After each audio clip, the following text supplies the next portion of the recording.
What's up, guys and gals? Welcome back to the Nerd Castle. Today in the world of indie games, we're going to be checking out King Arthur: A Knight's Tale. This is a sprawling CRPG with actually pretty fantastic graphics, some really cool 4K texture work and whatnot. Not that I can experience it, because I'm still, like, on my old man monitor over here in 1080p. But anyways, it is a CRPG that's been in early access for a while. They've given me access to the actual review, like, final release client that's going to be coming out this week on Steam. And so we're going to be taking a look at the game for the next 25 or 30 minutes, and I'm going to do my best to give you my thoughts. A few words about the structure of this video. The opening, like, 20 minutes is like a tutorial, and you've already seen that tutorial if you go back and watch my previous video on this game from when the early access first released like 2 years ago. And so anyways, what I may do is I may give you like the opening cinematic to set the stage for like what's going on inside the game, like narratively, but from there we may jump straight into the first actual dungeon rather than run through the tutorial, because I think I can summarize the mechanics quickly enough that we can save ourselves like 20 minutes and get further on into the game, thus seeing more gameplay and helping you decide better whether or not this is a game that you wanted to purchase at the end of the video. So, if after watching this you did indeed want to get the game for yourself, I got a link for you down below in the description. On top of that, you can also take a look down below, and I'll have my Discord and my Twitch stream. Pretty good chance that I'll probably stream this game at some point in the upcoming week, just because, like, when it comes to these big, like, ensemble cast, 40 to 50 hour RPGs, I never feel like the 30 minutes is enough. So for most indie games, 30 minutes is usually enough to encapsulate the ideas and the things that they're trying to do, but there are the rare games where it's like, okay, you're gonna have to get like 8 hours into this one, and unfortunately, it's just not inside the breadth of what I do here on the internet. So let's jump on in, let's watch this cinematic. The game offers two separate modes. There's a classic mode and what it calls a roguelite mode, where your progress is automatically saved, you can't manually save, so on and so forth. I would actually call this Iron Man. Roguelite mode, like, implies that there's some kind of, like, permadeath, play till you finish, and then you unlock a bunch of things and go back to the beginning and start over again with those newfound bonuses, and so I do think that's a little bit of a terminology slip right there. We'll go with classic mode right here. We'll put it on normal difficulty, and let's kick this thing off. Wake up, knight. You must take up your arms again. This is all very confusing. I know. Focus. Breathe.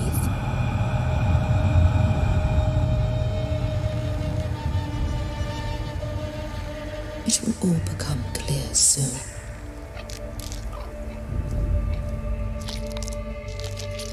You were fighting in the last great battle for Britannia,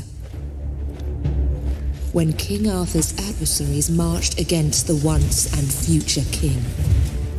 You have committed dreadful acts to fulfill your destiny.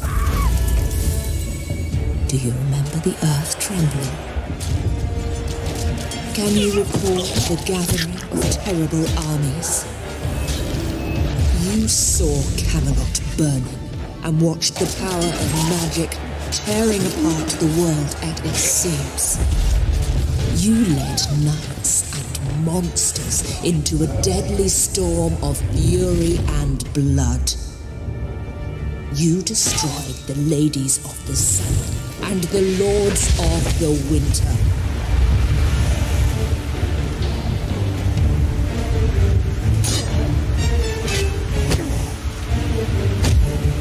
You have killed King Arthur, and with his dying breath, he struck you down. You both died, and yet you both live. You have unleashed something that cannot be stopped. The tide of madness and pain will swallow us all. I have brought you back to end this nightmare, Sir Mordred. I want you to go on a knightly quest. I want you to finish what you have begun. Kill King Arthur, or whatever he has become, after I took his dying vessel to Avalon. Alright, so here we are inside the first tutorial dungeon. So basically you control the game with W, A, S, and D. How about that cinematic though? But it comes at a cost. So I made the mistake, I've got this game installed on like a standard rotary drive, effectively. This game has beefy load times.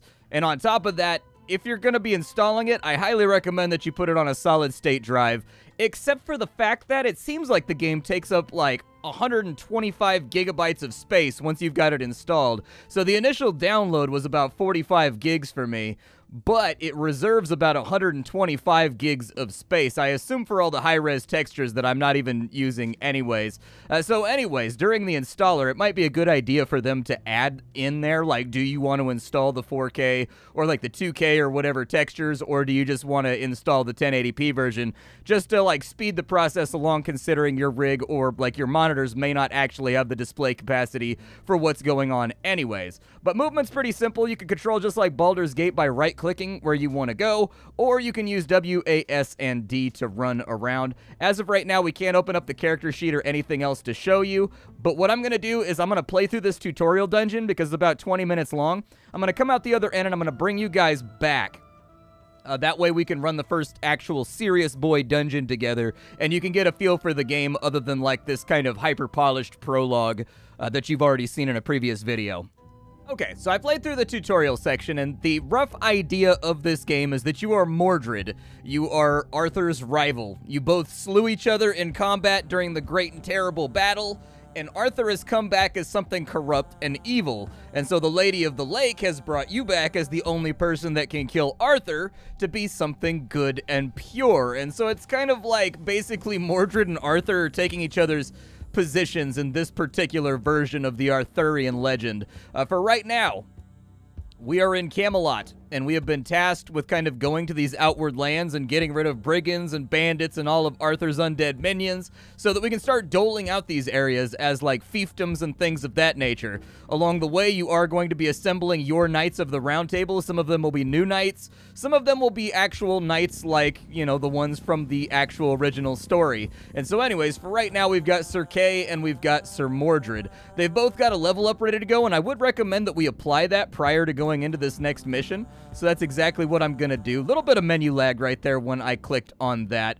Let's go ahead and we're going to get people swapped up and taken care of. So everybody in this game has a limited skill tree. They also have different traits and things that make them do different stuff. I'm not going to go all the way through it, but each character is distinct, has their own personality, has their own traits, and those traits do actually act in favor or against their proficiencies in battle and in their talent trees and stuff like that. So just as an example, after every mission, he regains 20% of his vitality. And then he's also a veteran, and so he gets extra mission XP after every mission that they did not go on. So there you go. Right here, we can spend our 2 points to get some more stuff. I think I would like to get, let's see here, you get 1 AP when you kill a unit with a strike. Yeah, I'll take that right there. And then also bleeding. That sounds good. He's only got 1 attack right now. It's just a standard schmack. And then over on this side, he's got a debuff that makes enemies take more damage. We do have further armors that I picked up during the tutorial, so I'm going to go ahead and slap those on real quick because they make us better at our job. It looks like once per turn, we can gain 3 movement AP for 1 turn after receiving a hit. We've got plus 3 HP right there, but does it give more armor? Okay, we'll throw that one on. That sounds good. The loot does seem to be randomized because when I played through this on my own, it's also possible that they patched right before I recorded this, but I kind of like pre-played the game over the last like day or two just to get like a feel for it, and I got a bunch of swords and stuff the last time I went through the tutorial, so I think the loot might actually be randomized to a certain level, unless the patch just changed around the prologue loot. What is that? The Trophy of Bloodletting? Yeah, we should probably... Oh, the champion only. I'm not the champ. The king can't be the champ. All right, rip. Let's go over to Sir Kay. Considerable amount of menu lag the first time you click over on a new portrait. However, the portraitures are very, very well done, and in fact, the etching on the armor and whatnot, it all looks fantastic. That's like acid etching right there. It looks really, really good and tight. It was hard to do that back in medieval times. Even in modern times, we don't know exactly how they made some of the armors of kings and whatnot in the late medieval period. like, we have no clue. Like, we've got a rough idea how they did it with, like, mercury and, like, cobalt scoring and a bunch of other stuff. But, man, like, during the late medieval, like, the Prussians and the English and the French, they were putting out some real ridiculous pieces of artwork when it came to armor that was actually serviceable and functional, and you could, like, wear it, but it was also gorgeous and decorative. And it used a lot of techniques that were just kind of lost to time. For Sir Kay, he can get an ability called Death Strike. 170% weapon damage to an adjacent enemy, but with less armor breaking. And each point of armor on the target reduces the damage dealt by 3 points. Okay. He can also upgrade his cleave. Okay. We could also upgrade his normal strike to give it bleeding.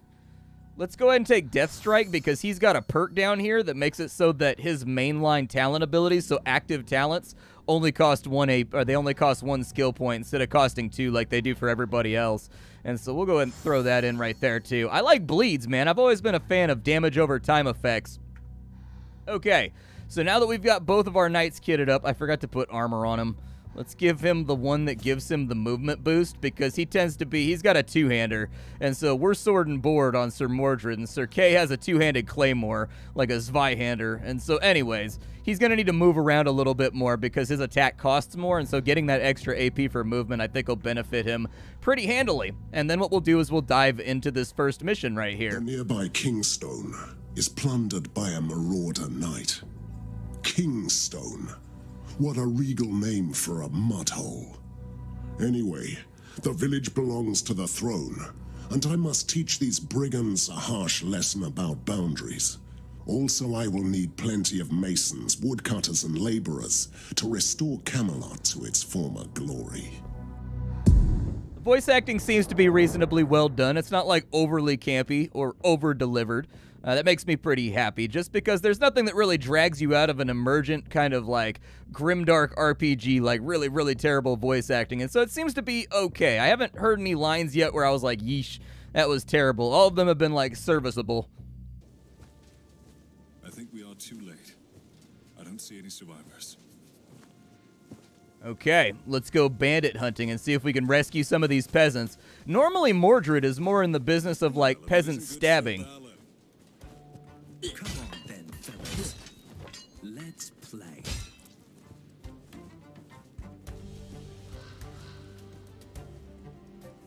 All right, Sir Baller, I'm coming to your aid. Trying to save the village on his own. So anyways, the combat in this game is very, very simple. It's an I go, you go system, meaning we get to control all of our guys, we all take our action, we end our turn, and then they get to control all of their guys and hit us back, basically. There doesn't seem to be any initiative or anything. I think the player always has first move and first agency. But anyways, it's got an AP system. It's denoted down here, so it'll take us 2 AP to move over to here, and then we can swack that guy. He's got no armor, so we don't need to worry about him soaking any of our damage. But what this game does have is kind of an interesting AP reserve system. So in other tactical RPGs, typically you have to take a talent of some sort in order to do this. But by default, everybody in this game can reserve their AP if they have like leftovers and they can't use it all for their turn. They can just reserve it for the next turn so that they have even more to play around with. In the case of this game, I'm not sure what the point of this button is. I'll be honest with you. So like there's a button to reserve your AP, but all of your leftover AP is automatically reserved whenever you end the turn. And so I've been pondering why this button is here, because like it seems like the function is doubly collapsed inside of this button right here. It may be just to conserve symmetry in the UI, and like they are aware of the fact that like these buttons have the same function. But there must be some reason why you would reserve one character's AP. I don't know. Since this reserves all your AP automatically anyways, I'm not super sure.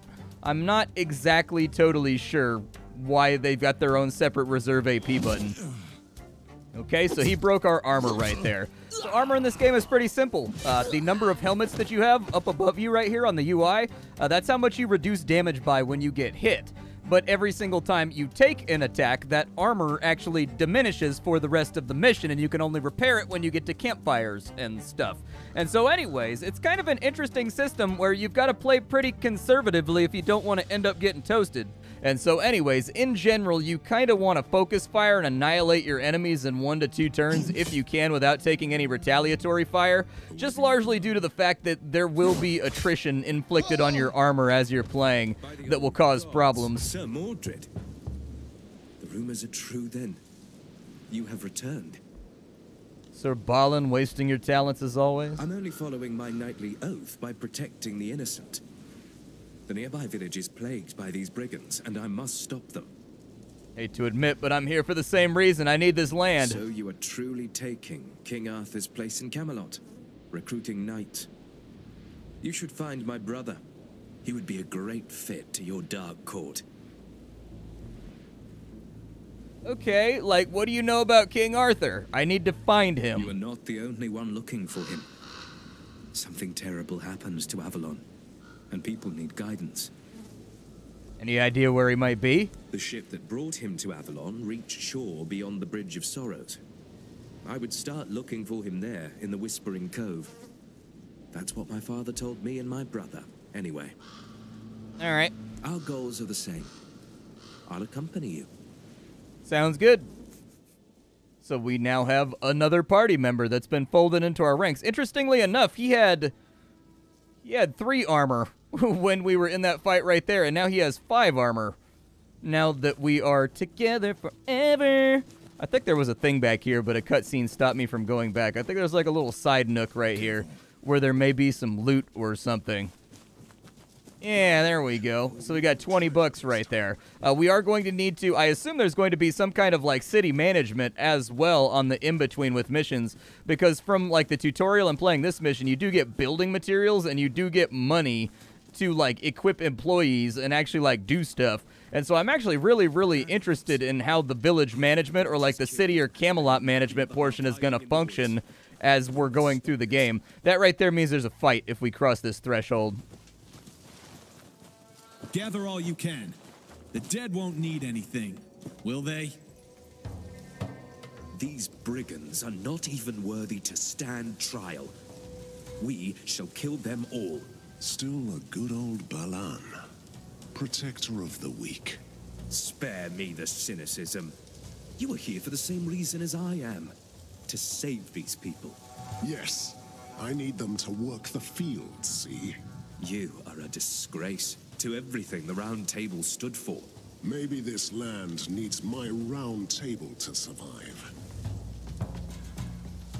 All right, so we get to pick our deployment. I tend to be really aggressive with my deployments just because of what I previously mentioned.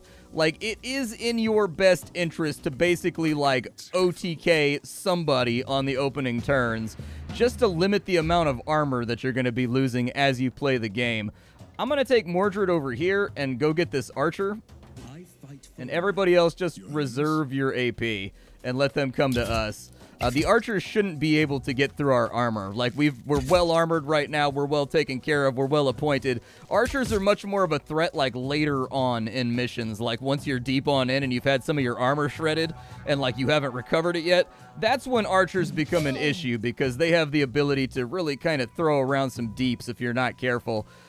With the denoting right here, if it's yellow, it basically means that won't leave you enough AP to attack with if you go that far. There are cover tiles, so if you're inside a cover like this right here, I think there's some kind of malice to people shooting at you, but I'm not exactly sure to what extent. Oh, there's a guy right there. My bad. I didn't realize there was a dude right there. Rip. Either way, giant battle axe to the face. Giant claymore to the face. Obviously, we're a little bit better armed than kind of these rural, I guess, hedge knight raiders out here that we're dealing with. He got some free AP for movement, huh? I forgot he had that chest piece on. It's okay. I feel like it's more efficient just to hang back and wait for him to come to us, because if he has to step like 5 tiles, he's not really going to have the AP to get an attack off, and that's going to save us some armor in the interim.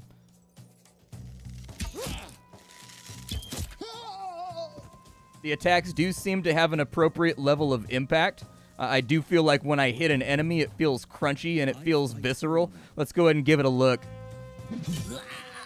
Like, yeah, I think they, like, the animation's a little bit wispy in the case of Sir Balin, But what they did do well is the sound effect. And, like, honestly, wispy animations can be forgivable so long as you've got something percussive and punchy when it comes to the sound effect. People are less likely to notice, anyways, if you've got, like, a screen-shaking sound effect when you smack somebody. Is she gonna steal my kill? Oh, you better not. This is Mordred's kill over here. Ah, Sir Mordred. You really don't have to thank me. A lady with a bow. I could use somebody like you. I'm Lady Dindrain, the Lord's chosen, seeker of the Holy Grail. Don't we have enough idiots running around looking for a cup? Aren't you helpful? I wish I had thought of that earlier. So you're looking for the Grail here in these hovels? No, I'm looking for redemption in this hellhole Dread Night. So you want to die from a cheap rusted blade? No, sir. I'm hunting down their leader, the Marauder Knight hiding in a ruined tower. We're going to the same place. Good Lord sent you then. I'm always glad to have some walking shields around me. Let's go. I don't know if we can use phrases about the good Lord when we're standing in the middle of what is effectively a high medieval mass grave. Like, I would just sort of stay away from, like, proclamations of blessings and, you know, just being like, the Lord is with us. I don't know, man. You can probably ask that guy how he feels about it. Spoiler alert, dead. He feels very, very dead. Now, we found some jewelry right there. We'll find out what it is once we get out of here. Let's go ahead, and there is a shrine up here. This is a shrine of healing, if I remember correctly. Yeah, it is. We're going to leave it for later. We'll use it in a little bit. I don't know exactly where I'm trying to go right now, and so I'm going to cut off to the left, and we'll see if we can find some more banditos to bash. Chasing me. Help. Please. Okay, but if I'm going to protect you, you got to fight, lady. I don't see anything? Your Highness? Blessings. But... oh, there they are. Ow! Relax with the arching, bro. You're arching a little aggressively right now. How far does her bow shoot? Oh, okay, so I've got to obey line of sight. Gotcha. Fair enough. Okay, that's fine. I don't want to isolate her too far away. What does she have? Fire arrow, causes burning for 2 turns, and then she's got like a normal arrow. Okay, what does her normal arrow cost? It costs 4. It should be fine right there, I think. Oh, she tapped him. Good lord. She's a sniper. She straight Mark Wahlberg'd him. This is my atonement. Well, I mean, at least she's happy about it when she gets shot. It could be worse. Dude, that's a lot of bad guys. It's a good thing we're basically the medieval equivalent of walking death tanks. Otherwise, this would be a bit of a situation. Yeah, we'll go ahead and kill that guy right there. I do think we're going to have to move up. I don't see a whole lot of ways around that. So let's go ahead and move up Sir Baller real fast. Lady Doodad already took her turn. And then, yeah, let's just get into it. I got a feeling that guy's going to shred armor. There we go. He's down. Unfortunately, he can't really get there. But what we can do is put him right here as a stopgap so that they don't swing past and get to my archer. So there is a backstab mechanic in this game. If you hit somebody from behind, it effectively negates like a chunk. I forget the exact percentage, but attacking from behind is important in this game because it negates some of their block, which is why you'll frequently see the AI try to get behind you for backstab damage, is because they know that you're like a walking tank and they can't get through your armor. And so anyways, they kind of try to set up so that they can have their maximum efficiency on hits or whatever. All right, not too bad. Does this lady have anything to say, or did she peace out? Thank you for saving me. Oh, cool. So just for talking to her, we got, like, some extra money, and we got some extra XP. There's a dead guy over here. And then 23 bucks. I don't think he has anything else useful on him. It can be kind of hard at times to figure out what terrain is walkable and which is not with all the debris and detritus and whatnot that's laying around.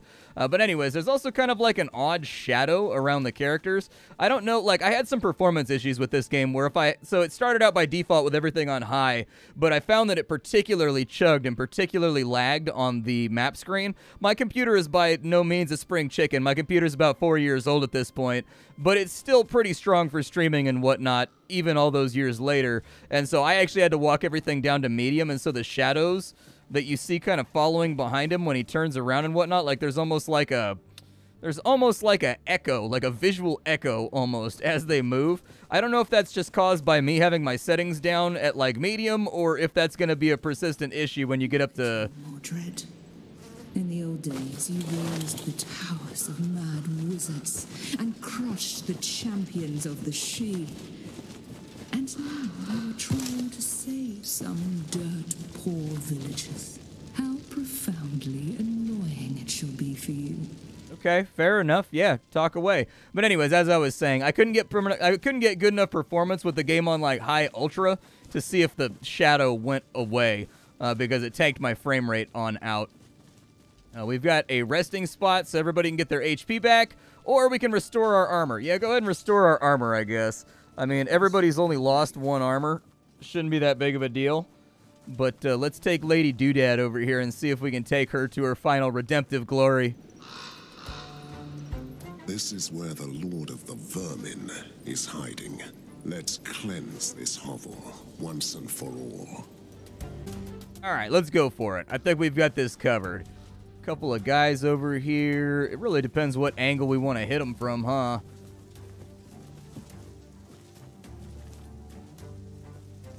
I don't want to get surrounded, but I also don't want them to be able to hit me from behind. So maybe like a front to front, since we've got the armor advantage.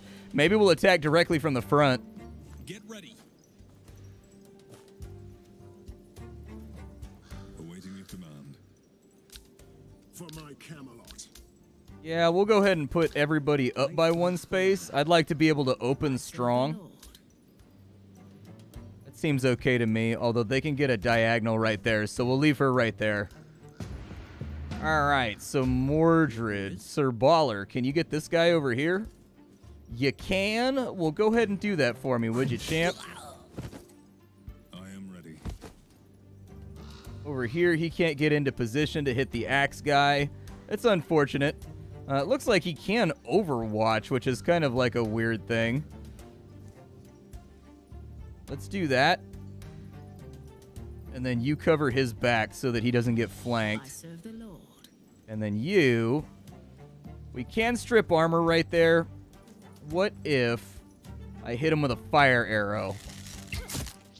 There we go. Let's get him burning, burning, burning, burning. What? Okay, so his armor's still too high for us to really get anything done right there. We can also do an overwatch right here, which will presumably give us a free swing if they try to run up on us.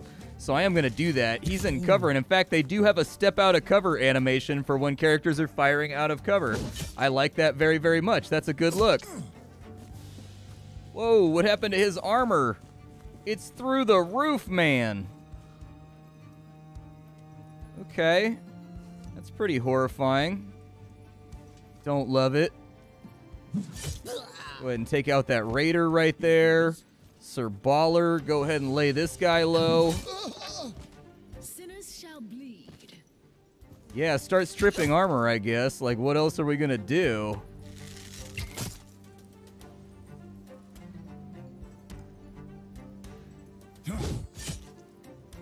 Okay, there goes another armor.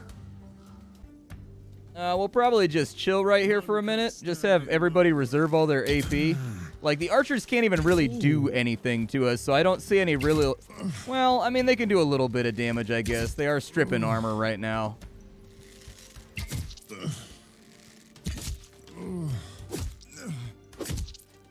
Okay, there goes another armor right there.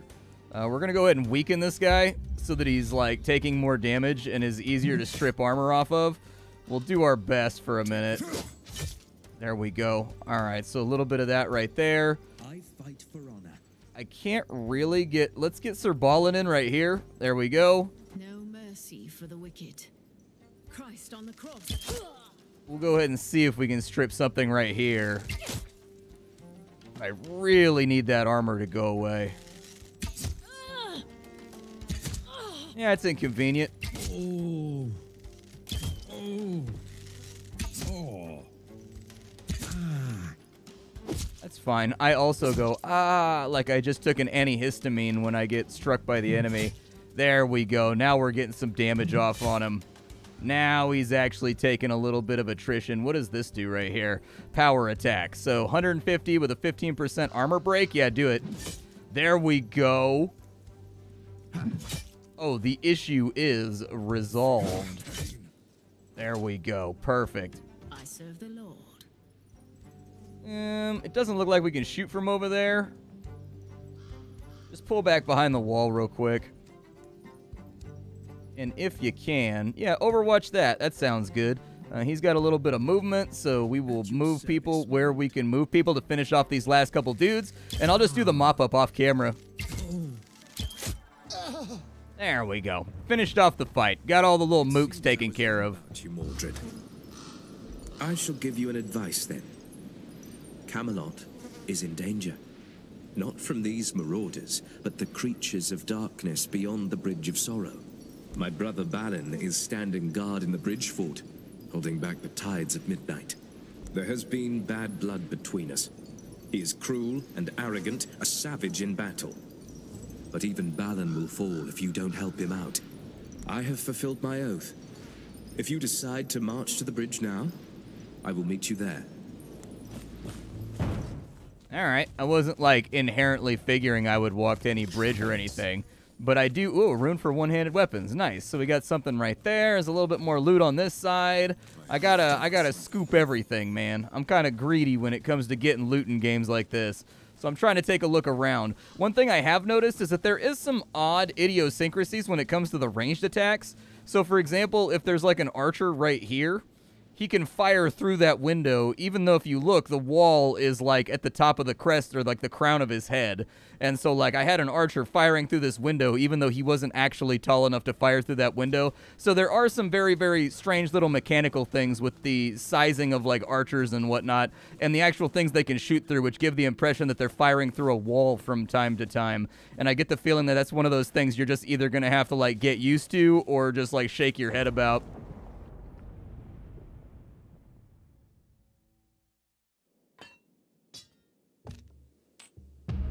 There we go. Okay, so we've got a Blazing Lucky Charm, +2 damage for the fire arrow, 3 movement AP for the first turn of every encounter. We've got a rune of charring. It looks like we've got a rune of wrestling. Okay. And then we've got a rune of deep wounds. Very nice. All right. Every lord needs a castle, and I knew from the very beginning that I will rule from Camelot. Finally, the time is right. We have gathered the resources and the manpower to rebuild the majestic ruin. Do it. Okay, so like what are we rebuilding first? So there's a hospice. Avalon can be harsh and unforgiving. Your wounded heroes need time and care to recover for each nightly quest. The hospice gives beds and skilled healers. Okay. We've got a training ground, but that requires a merchant. That requires the hospice. We may have actually inadvertently grabbed the thing that we were supposed to build first without realizing it. This game does have permadeath. If any of your knights die, they go in the crypt. I don't know if the game is going to have, like, randomly generated knights as you get further on in, aside from, like, the set ones like Kay and, like, Dindrain. But, like, I have no clue. So, yeah, the hospice is going to be up first. Let's go ahead and start the reconstruction. At the moment, you only have 1 treatment slot where you can heal your heroes. It takes time, and you can't use your hero during that period. Okay, so you've got, like, a little bit of, like, a... You've got like a little bit of a Darkest Dungeon type deal going off where like people need to go and be slotted in order to feel better. And it looks like each of the buildings is going to have multiple upgrades as well that you're going to be interacting with. All right. How's everybody's vitality look in the first place? I mean, everybody's vitality looks fine to me, so let's go ahead and put that on her. We've got a bunch of one-handed runes. I think the +1 bleeding damage is probably the best for him. And the good news there is that it gives us... Okay, it didn't give us any kind of damage buff, but still, it makes us make the enemy bleed more, which is acceptable by me. Let's go ahead and take a look at some of these Trinky Dinks. So, +3 movement on the first turn. Yeah, he could definitely use that. Actually, put the bleed oh yeah, he can't equip the bleed duration. That's right. So that's locked to specific classes, I guess, or something? Yeah, it is. Okay, so champion is a class, and unfortunately, only he is a champion. Gotcha. Ah, it's listed right there. Yeah, you're definitely, I almost guarantee we're getting randomly generated knights later on in the game. It just seems like with the talent and the trait system and like the classes and everything else that you're going to end up with like basically A teams, B teams, and C teams for sort of the Camelot XCOM action that's taking place on screen. For her level ups, what does she have? So she can get shoot the weapons increased against burning damage. Okay, so she can deal more damage against poison people or against burning people. And then over here, burning units have 1 less AP on their turn. The duration of fire arrows burning is up by 1 turn. Looks like we can increase our Overwatch damage. The hero detects enemy traps from a number of tiles in range equal to the hero's perception. Well, she has 0 perception. That gives +1 perception, I guess. But for right now, hero receives -1 damage from ranged attacks. Okay. Let's go with a poisoned arrow. That way we've got a more diversified portfolio of slaughter, I think. And I think we've already upgraded what we can upgrade for right now with the court that we currently maintain. And so it looks like we already took care of Pillagers of Kingstone, and it wants me to go to the Bridge of Sorrows. So while we go ahead and do that, I'll go ahead and talk about my observations and the things that I've seen during the course of this video and the couple hours that I played like prior to recording this in the early access.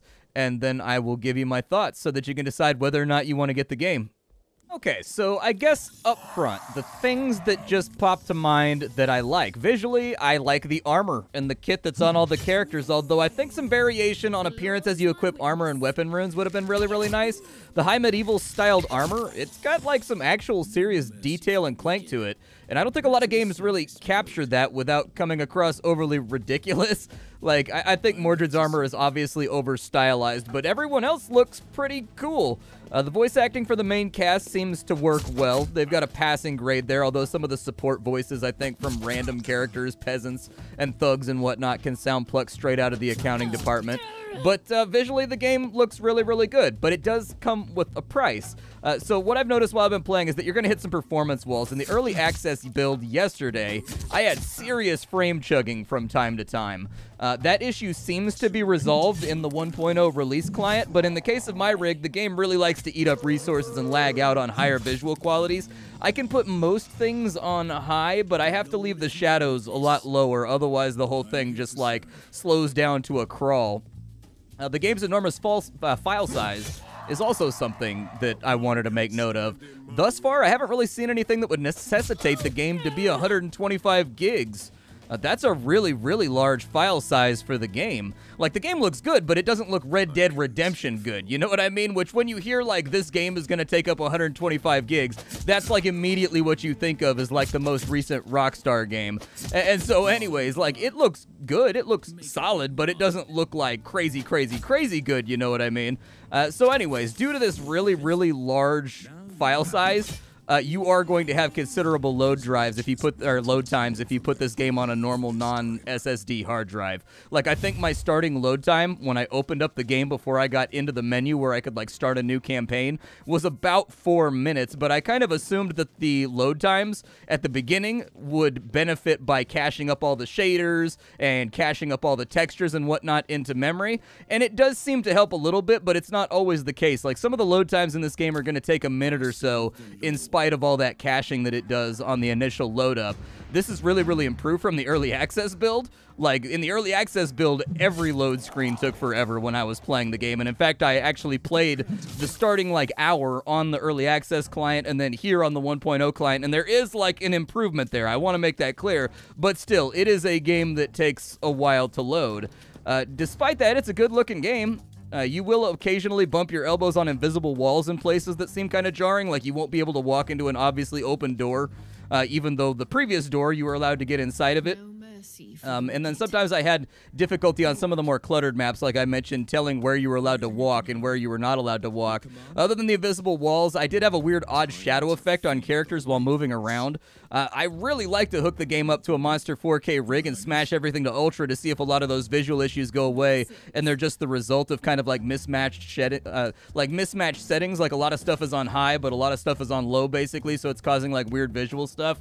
But anyways, the combat feels impactful, if not a little bit too easy, I think, although that may be due to me being early on in the game. The armor system is good. I actually really like the armor system because it makes you carefully consider your moves and try to avoid getting hit, because as the party starts to get wear and tear and they start to lose armor, they start to lose health really, really fast once they no longer have that protection, and it leaves you kind of scrambling for campfires to like either fix the damage or heal the HP, but you can't do both, and I like that juxtaposition between like, do I heal my guys or do I slap more armor on them and hope they don't bleed through it? I like that. The city building portion of the game seems like there's quite a lot of upgrades and mods and depths there with the various buildings, which comprise Camelot, and I'm interested to see if the game opens up with like kind of optional procedurally generated missions as you get further on into the game for like farming materials and stuff to upgrade your city. I mean, all in all, I think my initial observations are tentatively positive on this one. It's got a few issues, but most of them aren't in the actual gameplay itself. They're just like performance or random visual issues, load times, and, you know, the need for an overall beefy computer in order to run it. The game is available for $45, so obviously I think that's going to set expectations a little bit higher, and I'm hoping that post-release they'll get the game's optimization cleaned up a little bit further, because it seems like there may actually be kind of a novel tactical RPG in here. My name is Splattercat. I sift through the pile to find what's worthwhile in the world of indie games every single day so you don't have to. Today up on the chopping block, we had King Arthur Knight's Tale. Tomorrow we will have something else. Thank you for joining me. Hopefully my thoughts will help you and help you decide whether or not you wanted to check the game out. If not, let me know what I can do better, and I will see you all later. Bye, everybody.